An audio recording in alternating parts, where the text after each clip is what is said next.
Right, this month we've got a brand new rod to have a look at. It's known as the AirCurve and it's by Greys. We're here with Ed Betteridge, the new marketing manager for Chubb and Greys. And he's going to tell us a little bit more. Well, it should be available now as soon as this comes out. And it's the new flagship rod by Greys, as Joe just pointed out. It comes in several different test curves from £3 test through to 3.5, and this is the 13-foot version, which is a 3.5 test. Excellent. So you've got 3 different handles. This is the Japanese shrink wrap version. It's also available in abbreviated Duplo and a full cork for the people who like the specialist sort of old classic sort of designs. Yeah, the old tarts. The old tarts. Okay, so what's sort of unique about the rod? Well, it's a new material basically. It's a material that we're calling Torian, which basically encompasses nanotechnology. What that sort of means in layman's terms is if you can imagine a carbon particle is under a microscope, it's reasonably large, and it's all held together by resin. So in this resin there is nanoparticles. So basically, and that gives extra strength, lightness. Well, for us anglers it means a faster tip recovery speed. So your casts are going to be a lot more accurate and you can get the distance you require and still retain a good playing action. All right, so what sort of angler would it suit then?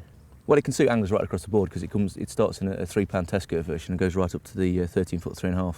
But it is going to be our flagship rod, so it is sort of top of the price range because it is kind of a new technology. It's going to retail roughly about £300. I can foresee a lot of the specialist anglers picking this up. I know you've been doing a fair bit of long-range fishing yourself in the last year or so. You've been obviously playing around with these. Yeah, I've been on Burfield with them, giving them a good whack, and achieving some good distances. Some of our tech guys have been getting 200 yards with them, with braided mainlines or whatever else. Myself, I don't really like braid, so I've stuck to mono, and I'm getting distances with a rig and some pretty strong line, because obviously fishing weedy situations, and I've been hitting around about the 160 mark, which I'm really pleased about. It's a long old way, isn't it? Yeah, it gets a bit tired. Reeling in. Yeah. Cool. Well, it'd be nice to see him in action, I guess. Shall we put a lead on and have a little cast? Let's have a whack. Cool. Right, well, here she is, ready to go. We've just put a lead on it. I like a 5-ounce lead when I'm using 13-foot rods, just because I tend to cast with a sort of static lead casting style. A lot of people like to swing back and that puts extra weight on it. But I tend to, because I like accuracy as well as distance, I like a 5-ounce lead, cast with a still lead, and then really wallop into it. And that way I've got the full weight of the lead and I'm hitting it. If I was swinging back, say with a 4-ounce lead, by the time you've hit it, it's probably about 4.5 ounces, or that's the way I think about things anyway. But so yeah, I prefer a big 5-ounce lead, plus it tends to go truer in the wind as well, and you get less of a bow in the line. And it always helps hook 'em. Always helps hooking. Well, reel-wise, this is probably traditionally not one of the best casting reels, but it's a good, reliable reel that I've used for years. I'm sure if I stepped up to something a bit more modern, I could get a few extra yards out of it, but I just like these workhorse reels. Line's obviously important, the thinner diameter, the further you can cast, but in real fishing situations, you can't really afford to drop down to 10-pound line unless you can hop into a boat and chase after the fish. So, I mean, this is a line I'm using from Corda. It's a new tapered leader. It goes down to 0.33, which I suppose breaks at around about 15 pound, just over, and I find it deals with the weed just fine. But what it's got in, it's got like I say, a tapered leader in. So at the end, it's about 50 odd pounds. So that's not going to go. So you can afford to give it a good old wallop. And there's just a few little techniques I always do before I go for the big cast. Always make sure the rings are all wet and lubricated, because it flies through a lot better. Normally I just dump it in the water, but on days like today when it's chucking it down, it doesn't matter. Yeah.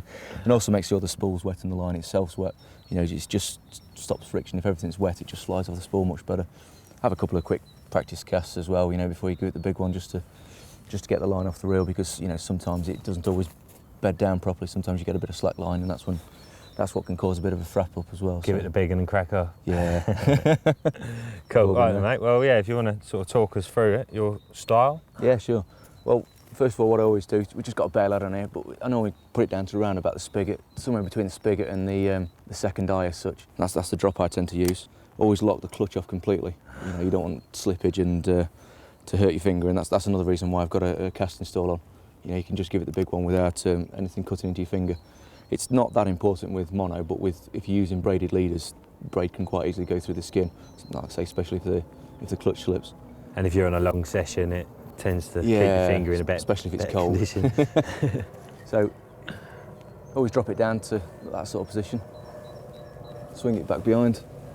I always test it as well, just to make sure it's not frat round. You know, so many people I've seen just go straight back and give it the big one, and you know the line's just wrapped around the tip, and that's when you get all sorts of problems. Drop the lead so it's nearly on the ground. Arms are straight, and it's just a simple case of just step into it.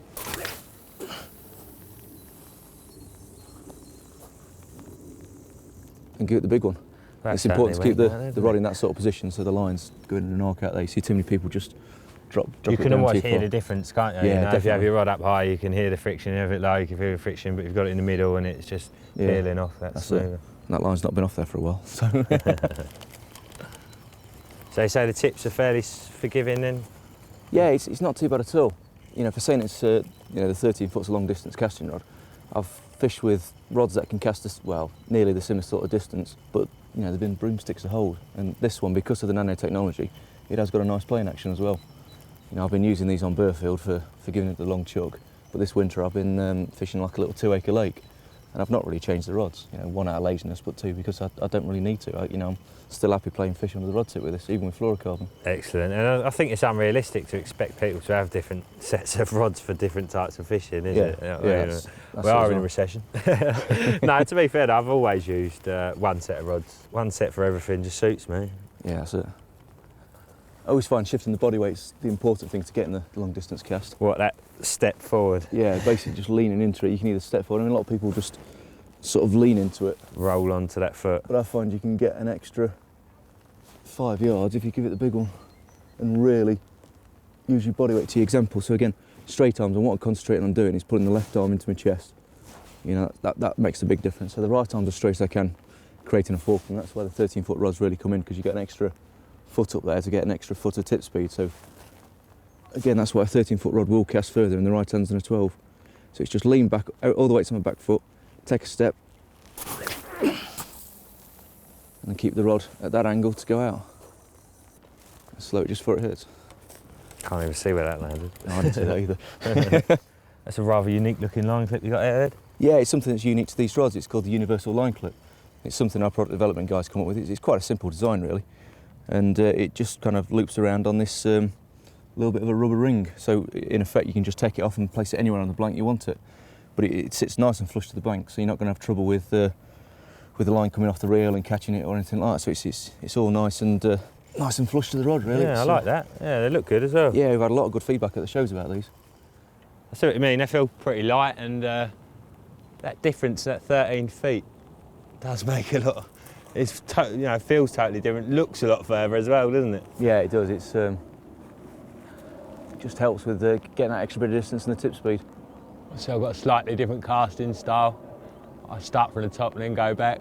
Can't teach an old dog new tricks. God, that went high, didn't it? Yeah, that's it. And doing that just puts that extra little bit of weight on the lead. It's all right. Yeah, Getting I there. let go of it a bit early. It sort of skied it a bit. Yeah, it just takes a bit of getting used to the 13-foot rods if you're used to 12s. Yeah, different action, isn't it? Yeah, it is. Nice though. They definitely look the part, and that sort of minimalistic look. Very smart indeed. Yeah, that's it. You know, there's a bit of black writing on the blank. It's all nice and subtle. You have to get close to see what it is. And it's kind of nice because it's not too showy. It's not too in your face. It's just nice and subtle. Brilliant. Okay, well, thanks for the insight. I'm sure you'll be selling absolutely bundles of these. Let's hope so.